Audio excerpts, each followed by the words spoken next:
Hey everyone, if you're wondering how to pay for Uber Eats with Cash App, guys, you're in the right place. Today I'm going to walk you through the steps to connect your Cash App account and use it to pay for your next Uber Eats order.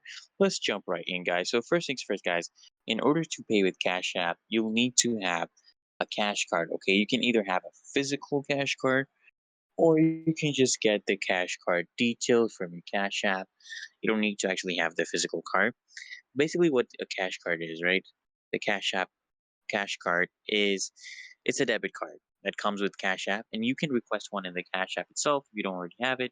Once you receive the card, make sure it's activated in Cash App by following the following prompts. So just follow those prompts, and then now let's get this Cash card added to your Uber Eats account. So here are basically the steps. Okay, you want to open Uber Eats app on your phone, and then you just want to go to the account tab at the bottom right. Click on that, and from here, select wallet or payment, depending on your app version. And then all you want to do, guys, is click on add payment method and select credit or debit card. So we are just basically adding a credit or debit card, which in essence what the cash card is. It's basically a debit card, right?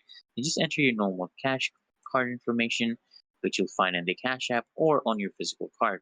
So you can get it on your Cash App as well. You don't need to actually have the physical card. Just enter the normal card details, things like your account number, CVV, your security, that's your security code, and your expiry date, and maybe a zip code if it's there.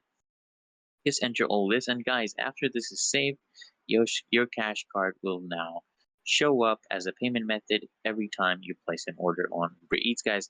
And when you're actually ready to order, simply add your items to your cart as usual, and at the checkout, you'll actually see your cash card as a payment option. Okay, just select it and confirm your order, and once you actually place the order, the amount will be deducted directly from your Cash App balance. Make sure you have enough funds in your Cash App before you actually order, guys, as Uber Eats will not process it if there's not enough money in your cash card. And that's it, guys. Paying for Uber Eats with Cash App is really straightforward if you follow these steps, guys. Now you can easily order your favorite food and pay right from Cash App, guys. If this video helped you out, guys, feel free to give it a like and subscribe for more quick tips.